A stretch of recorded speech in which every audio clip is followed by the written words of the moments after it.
Meus irmãos, que Jesus nos dê a sua paz.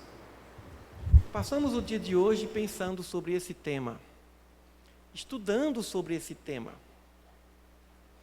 que não é um tema comum. Nós espíritas temos uma resistência a tratar desse tema, diferente dos nossos irmãos católicos e evangélicos, porque nós não aceitamos a figura de Jesus sendo enérgico e expulsando os negociantes do templo. Sempre temos uma imagem, principalmente nós espíritas, de que o nosso doce Rabi da Galileia, ele é meigo, embora seja enérgico, mas que seria incapaz de derrubar mesas de cambistas e de fazer cordinha para expulsar animais do templo. Então, nós temos uma resistência de imaginar um Jesus indignado. Existe essa dificuldade em nós. E os teólogos comentam sobre isso.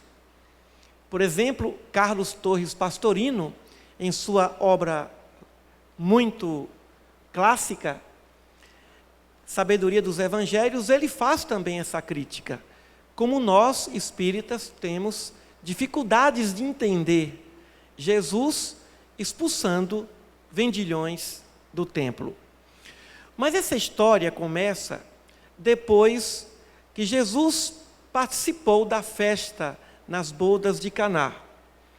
Caná era uma cidade que ficava próxima a Cafarnaum. Segundo os geógrafos, Caná fica a 200 metros acima do mar Mediterrâneo, enquanto que Cafarnaum ficava ou é localizada a 200 metros abaixo do nível do mar do Mediterrâneo. Por isso que no texto evangélico diz, e ele desceu a Cafarnaum, porque estava no alto. Depois, na leitura, os evangelistas, João principalmente, fala que depois eles subiram a Jerusalém. Saíram de Cafarnaum a 200 metros abaixo do nível do mar Mediterrâneo e foram até Jerusalém. E também os geógrafos afirmam que Jerusalém está localizada a 780 metros acima do nível do mar do Mediterrâneo. Então, Jerusalém fica no alto. Bom, por isso que eles subiram a Jerusalém. Observemos esses detalhes. Quando chegaram, era um período de festa, e João coloca bem claro, Páscoa dos judeus. Páscoa dos judeus, quase que pronunciando a Páscoa cristã. Há de convir que o Evangelho de João foi escrito muitos anos depois que Jesus saiu do cenário visível da terra. Então, é provável que depois que Jesus ascendeu, depois de alguns anos, os cristãos tenham buscado comemorar a ressurreição de Jesus, que ocorreu 3 dias depois da sua crucificação. Sobre esse assunto, no futuro nós vamos tratar a respeito da ressurreição de Jesus. Então, nós observamos que esses detalhes escritos no Evangelho, Páscoa dos judeus, diferenciando da Páscoa dos cristãos. Muito bem. Então, quando Jesus chega, ele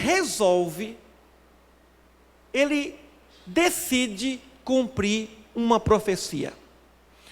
Uma profecia de Isaías e de Jeremias, dizendo que Jesus, ou que o Filho do Homem, o futuro Messias, não aceitaria negociantes no templo. E há um Salmo 69 que diz que a conservação, a proteção, o zelo à casa do Senhor me consome. Não nos esqueçamos que todas as profecias messiânicas foram orientadas pelos emissários do próprio Cristo. Portanto, os profetas falaram o que Jesus queria que eles falassem. Foram profetas messiânicos, ou seja, indivíduos portadores de mediunidade que vieram preconizar, que vieram dizer a respeito do Messias, dos seus ensinos e da sua vida. Bom, Jesus, ao entrar no templo, um templo que é, na verdade, o segundo templo, chamado de Templo de Salomão. Esse templo levou 46 anos para ser construído. Um templo imenso. Parece até que tem uma igreja evangélica querendo construir um templo no mesmo teor, com a mesma... E eu tenho curiosidade de ver, eu vou lá ver esse templo. Tomara que alguém construa mesmo, nada como templos para oração. Embora nós saibamos, que vamos analisar aqui hoje, que o mais importante não é o templo de pedra, é o templo da consciência. Jesus começou a falar na sinagoga e depois, quando foi proibido, falava no monte, falava nos campos, falava à beira do mar. Ou seja, o templo de Deus, no caso físico, é a natureza. Mas o verdadeiro templo de Deus é a nossa consciência moral. Então, aquele templo de Salomão foi construído há 46 anos. Portanto, no ano 28 ou 29 da era cristã. Considerando aí, Jesus teria em torno de 37 a 38 anos. Já que, pelos estudos, ele teria nascido há 7 anos antes de Cristo. Há 7 anos antes da idade da era cristã, segundo os cálculos dos teólogos. Bom, quando ele chegou, ele decidiu cumprir a profecia. E ele fez uma cordinha, nada de corrente, uma cordinha, porque sem cordinha não dá para tirar o animal. E afastou os animais. E é evidente que ele sentiu resistência. Chega uma pessoa, começa a tirar animal, tirar as mesas, sentiu resistência. E diante da resistência, ele agiu com energia, sem violência. Mas será? Quem de nós agiria sem energia?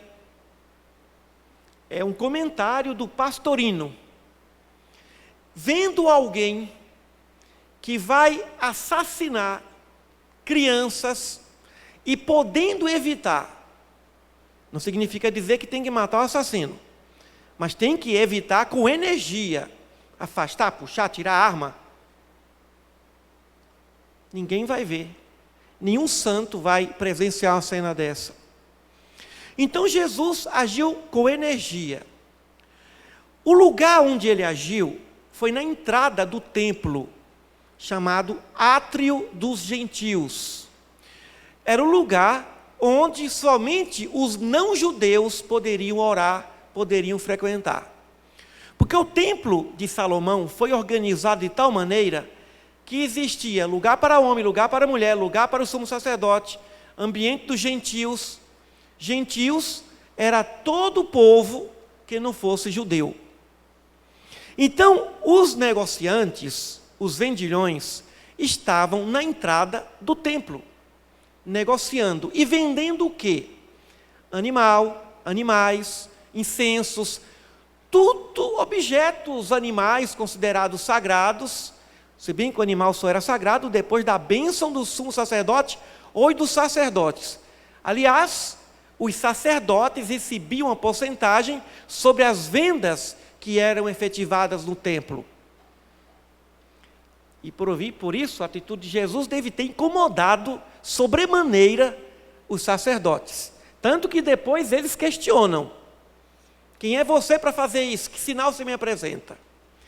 Então os sacerdotes recebiam uma porcentagem, e inclusive alguns judeus reclamavam, porque os pombos, as ovelhas, o gado, eram caros, se pagava caro, porque a porcentagem, um pouco daquele dinheiro, não era para todos os sacerdotes, para alguns sacerdotes.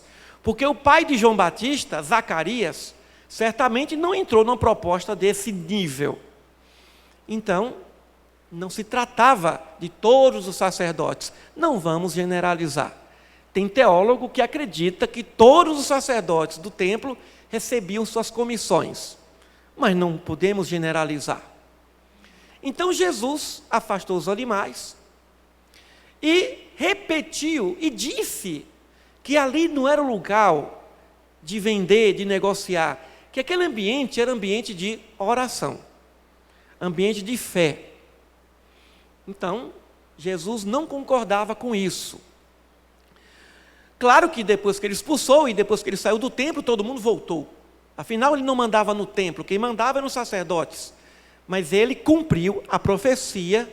E depois vamos ver que essa mensagem é ainda muito mais profunda.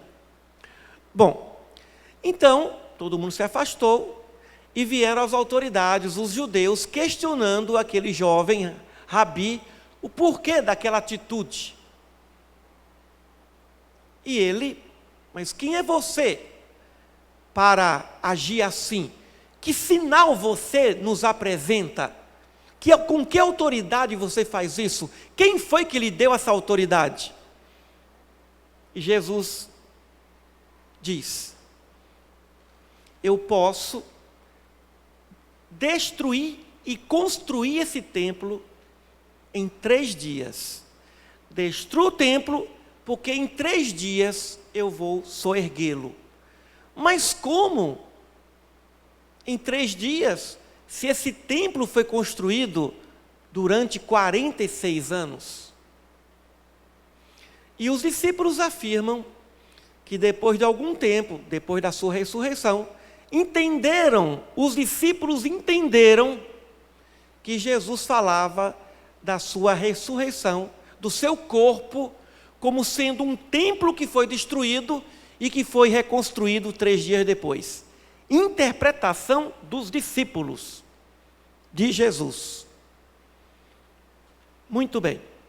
Mas cabe aí também outras interpretações.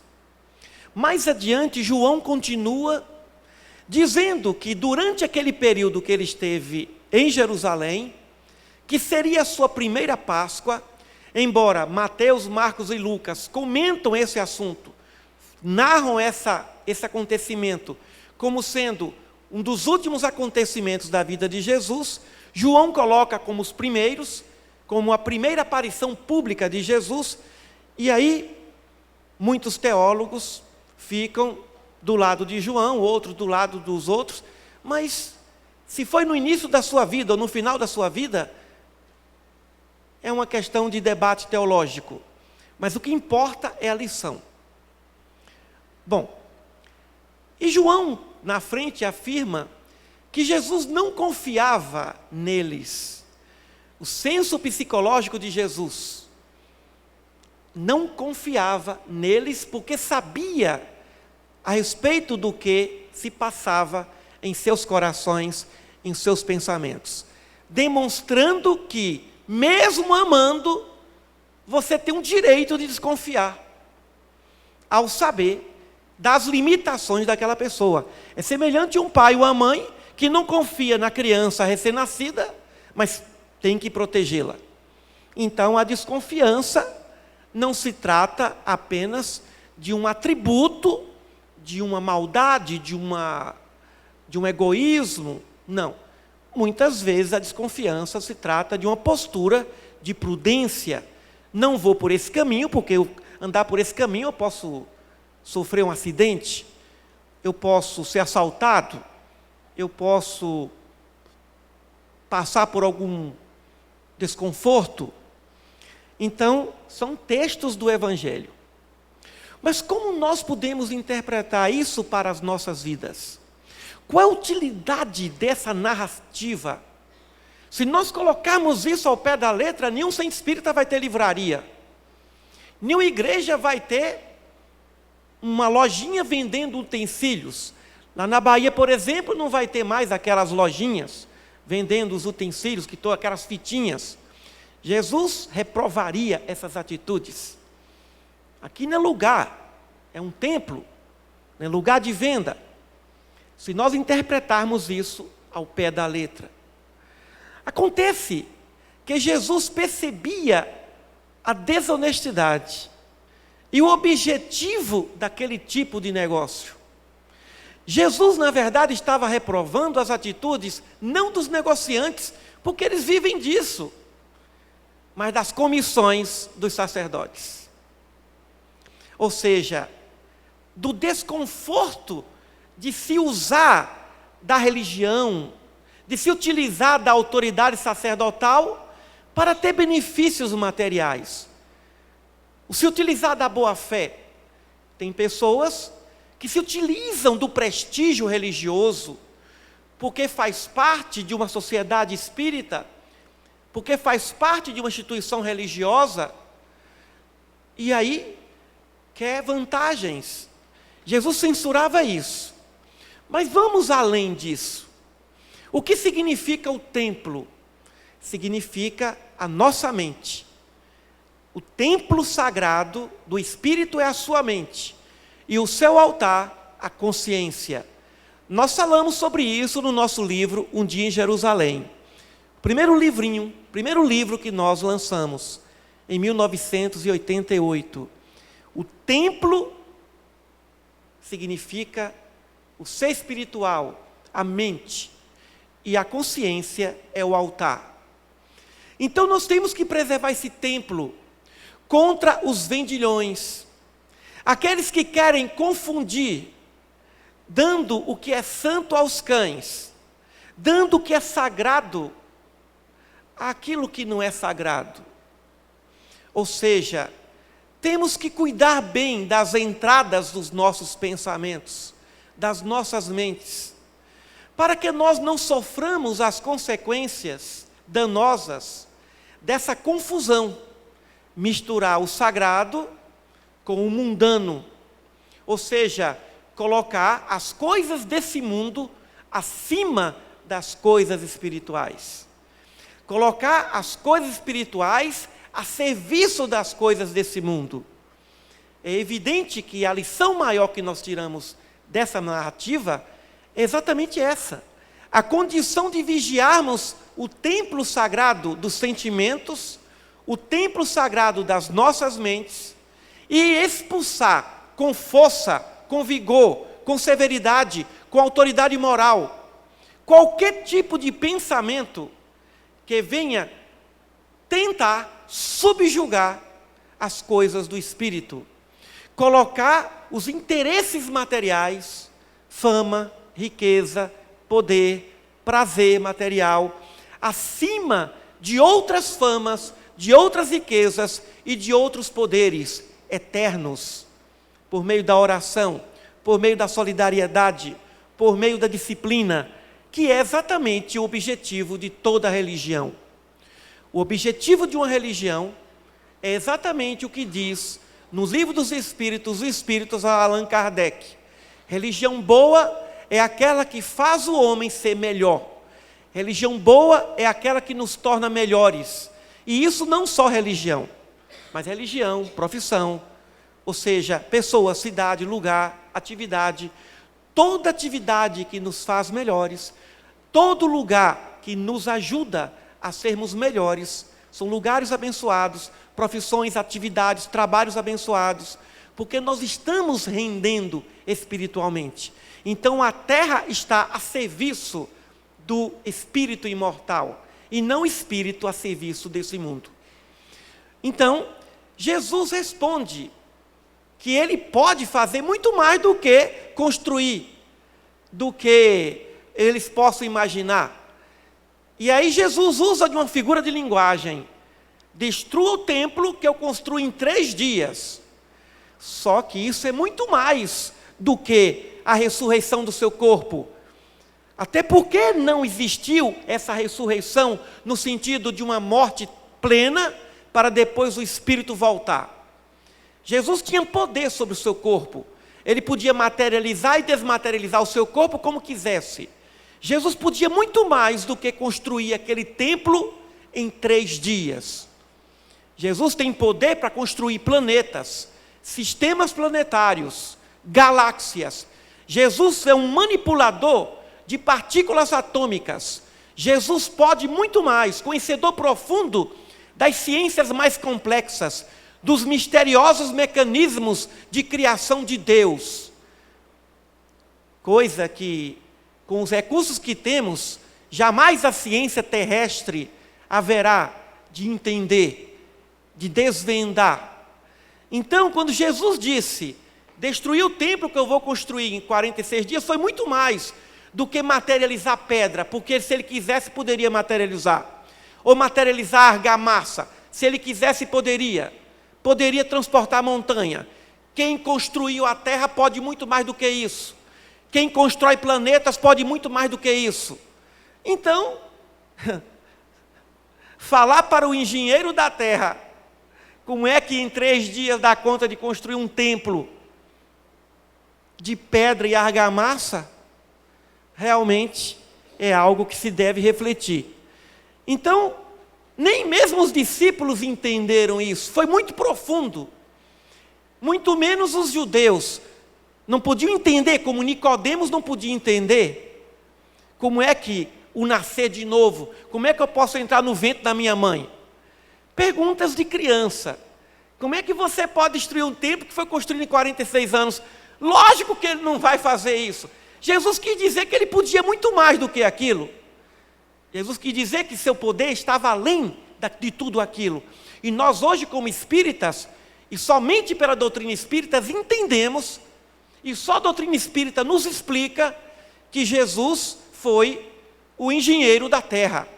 O instrumento pelo qual Deus se utilizou para poder construir esse planeta. E como ele disse, na casa do meu pai há muitas moradas. Mas o que nós fazemos para expulsar os nossos vendilhões? Aqueles que querem fazer parceria com as nossas virtudes. Aqueles que querem misturar virtude com defeito. Aqueles que dizem assim, faz tudo certo de segunda a sexta, sexta-noite faça tudo errado, porque isso vai compensar.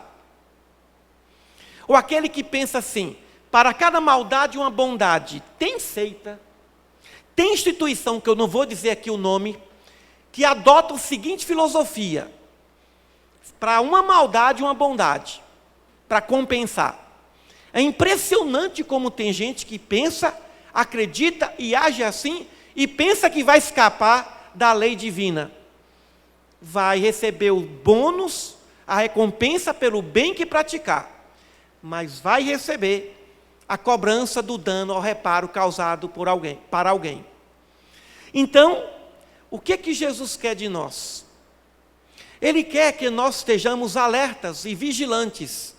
O que significa os que vendem animais? Os animais eram utilizados para sacrifício. O que significa isso? Quando nós sacrificamos o nosso tempo para nada. Quando deveríamos sacrificar o nosso tempo para coisas mais profundas. Por exemplo, quanto tempo nós passamos nos dedicando a coisas espirituais? E quanto tempo nós passamos nos preocupando, por exemplo, com o ganha-pão, com a profissão? Se nem só de pão vive o homem, nem só de profissão vive o homem. Mas se esse trabalho profissional for um trabalho feito com amor, para renovar e ajudar o ser humano, o indivíduo pode transformar sua profissão num verdadeiro sacerdócio. Mas ainda assim, isso não é o sacerdócio. O sacerdócio é visitar os doentes. O sacerdócio é estudar para esclarecer. É trabalhar em prol dos necessitados. É fazer algo sem esperar recompensa alguma. E o principal trabalho, tornar-se uma pessoa melhor a cada dia. Buscar ser versátil, buscar ser criativo, para que o dia de hoje nunca mais se repita, porque o dia de amanhã será muito melhor do que o dia de hoje. Então, como é que está cada templo sagrado dos nossos sentimentos e dos nossos pensamentos? Como eles estão? Com que severidade nós mantemos ou expulsamos esses vendilhões que nos sugam há milênios, que nos sugam há séculos? Eles que têm contribuído para as nossas reencarnações compulsórias, em planetas ainda de provas e de expiações, quando já deveríamos estar em planetas mais evoluídos, quando já deveríamos até mesmo nem estar mais encarnando, mas em planos celestes, em mundos extracorpóreos, sem qualquer necessidade kármica, provacional, expiatória, de novas e sucessivas encarnações. Então, qual é o peso? Os vendilhões pagavam comissão, porcentagem aos sacerdotes. Ou seja, queremos compactuar, queremos fazer um acordo ilícito com aqueles que investiram na nossa encarnação. Cada encarnação nossa custa muito caro e não tem moeda no mundo que dê conta de pagar. Tem gente que avalizou, tem gente que bancou a nossa vinda. Cada célula dessa aqui, do nosso corpo, cada corpo físico, cada alimento que ingerimos, cada ser humano com quem convivemos, tudo isso é um investimento no plano espiritual. Tudo isso não tem preço que pague. E o que nós estamos fazendo das nossas vidas, das nossas mentes? Pensamos mal do nosso próximo, odiamos, revoltados, queremos vingança. O corpo sofre, porque o corpo sente as vibrações do Espírito. E vem Jesus pedindo para que nós sejamos enérgicos, para que nós sejamos disciplinadores, para que nós não façamos qualquer tipo de pacto entre vida material e vida espiritual. Ou seja, pacto que possa comprometer a nossa vida espiritual. Jesus subiu a Jerusalém para passar essa mensagem. E precisamos analisar no dia a dia, onde esses vendilhões se encontram. No consciente, no subconsciente, que tipo de negociação nossos egos, porque os vendilhões da alma são os nossos egos, é o personalismo, é o culto ao prazer acima de tudo, o culto às paixões acima de tudo, quando as paixões não têm culpa disso, as paixões estão a serviço da consciência, as paixões estão a serviço de paixões superiores, porque toda paixão inferior quer se transformar numa paixão superior, e que não culpemos o corpo, e que não culpemos nem mesmo as paixões, mas as nossas escolhas livres, as nossas escolhas que foram determinadas por nossas vontades, e o que nós fazemos com as nossas vontades. Precisamos então, meus irmãos, raciocinar que quando Jesus expulsou, ele quis dizer, não dá para compactuar, não dá para misturar o honesto, o negócio honesto com o negócio desonesto. Não dá para fazer intercessão ou concessão. É preciso que nós sejamos, em alguns pontos, radicais. Em alguns pontos, não podemos ceder. Claro que outros podemos até suportar, tolerar, perdoar muitas vezes. Mas tem coisa que é melhor morrer do que ceder. Como, por exemplo, comprometer a nossa encarnação. Comprometer todo esse investimento espiritual por meio de atitudes que realmente vão sopesar a nossa consciência. Então precisamos analisar e organizar nossa casa mental. O que Jesus quis foi organizar aquele templo, porque estava uma desordem, estava uma bagunça. Simplesmente ali se encontrava, ou seja, água e óleo tentando se misturar. E não dá para se misturar, não dá para servir a Deus e a Mamon, não dá para servir a dois senhores, como disse Jesus. E nós queremos compactuar. É semelhante àquele empresário que faz tudo bem de um lado e faz tudo mal do outro. Ou aquele prefeito daquela cidade que se dedica à comunidade, abre suas portas 24 horas por dia para atender a comunidade, está ali a serviço, mas aí ele inventa uma licitação que vai comprometer a sua idoneidade moral, aquelas licitações direcionadas em que ele vai receber a comissão do empresário depois. Então, ele faz coisa boa de um lado e coisa negativa do outro. É o empresário que compra o melhor produto, não quer enganar o seu cliente, mas vende com preço exorbitante, um lucro além da honestidade. O lucro de um empresário deve ser o preço do seu trabalho, e não o preço da sua riqueza, porque o seu trabalho é a sua riqueza. Então nós vivemos muitas vezes a vida tentando compactuar. Qual é a nossa diferença em relação a Maria Teresa, o apóstolo Paulo, irmã Dulce? Qual a diferença de nós seres humanos? com esses super seres humanos, é que eles estão decididos a dar suas vidas por aquilo que eles acreditam. E nós jogamos com as circunstâncias muitas vezes. Nós temos princípios, mas se de repente aquilo nos custar o preço da sobrevivência, vendemos, como diz o outro, vendemos a alma para o diabo. Renuncia às virtudes por causa de uma circunstância. Quando perguntaram a Gandhi o que ele faria, ele que dizia que não matava coisa alguma, se ele visse uma serpente ameaçando o seu filho, ele disse: tentaria de tudo para salvar a vida do meu filho, mas jamais mataria a serpente, porque eu não posso negar um princípio por causa de uma circunstância. E muitas vezes nós nos tornamos religiosos, nós nos tornamos pessoas idôneas até, mas até aquela primeira tentação que possa comprometer a nossa vida ou até a vida do nosso ente querido. Quando Joana de Cusa esteve diante do cenário romano e que o soldado questionava, ela deveria renunciar a Jesus para ser salva e o seu filho também. E o seu filho questiona: mamãe, renuncia, abjura minha mãe, porque eu não tenho nada a ver com o teu Cristo. Eu vou morrer sem acreditar nele. De que adianta? A mãe não renunciou ao Cristo. Não vou renunciar ao Cristo para salvar a vida do meu filho. Essa é a diferença de Maria Teresa de Calcutá e nós. É a diferença de Francisco de Assis e nós.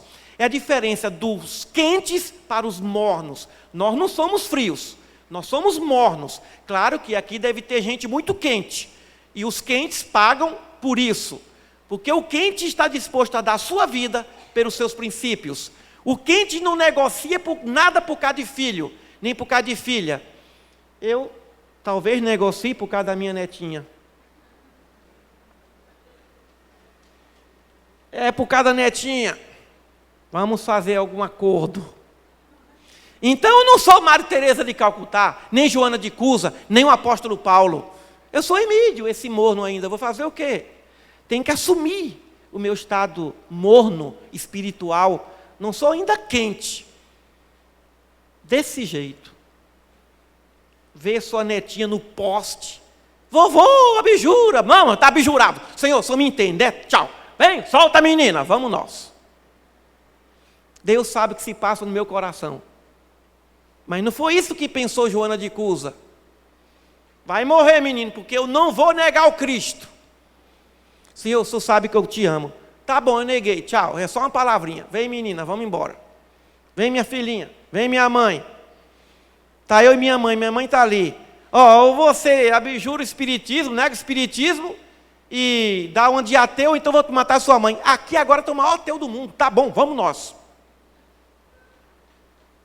Senhor, o senhor sabe que eu acredito em ti.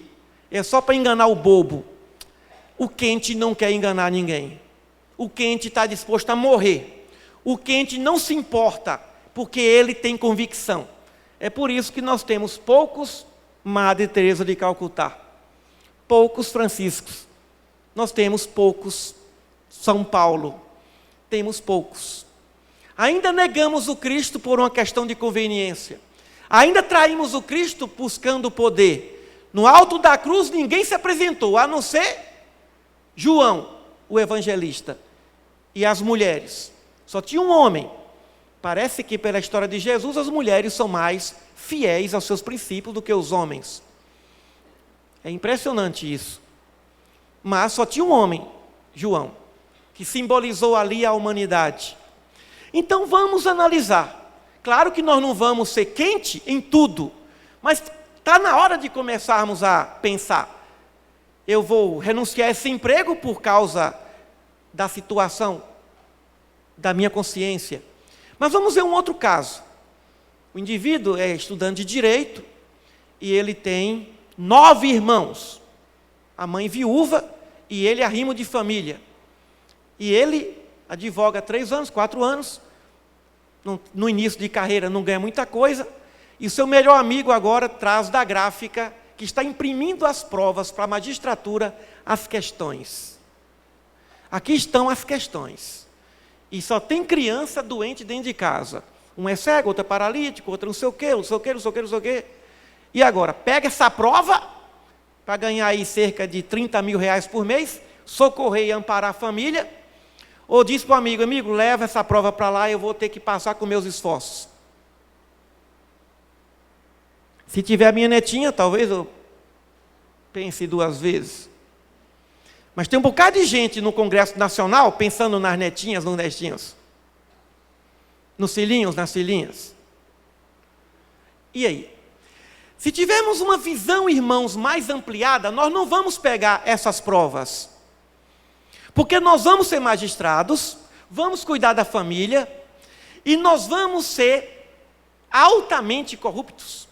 É provável que no primeiro, segundo mês, ou no primeiro ano, tenhamos algum acidente, fiquemos paralíticos e acabou.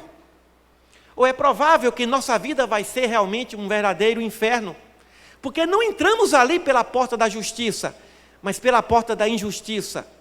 Eu tenho que lutar para passar no concurso, mas eu não posso pegar essa prova.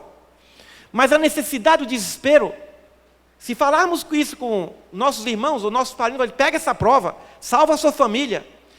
Eu vou salvar a minha família e vou perder minha encarnação. De que vale o homem ganhar o mundo inteiro, se ele vier perder sua alma? Então não vale a pena nem para salvar a família, se vier a perder a alma. Perder a alma é ir de encontro à consciência. Então não dá para fazer pacto, não dá para pensar na netinha, não dá para pensar no filhinho, não dá para pensar no amor da sua vida, quando você coloca Deus acima de tudo. Por isso que o mandamento é: amarás o Senhor teu Deus acima de todas as coisas, de todo o teu coração, com toda a tua alma. Me leve, Senhor, porque em espírito vou ter mais poder até para ajudar a todos. Vou pelo caminho da justiça. E esse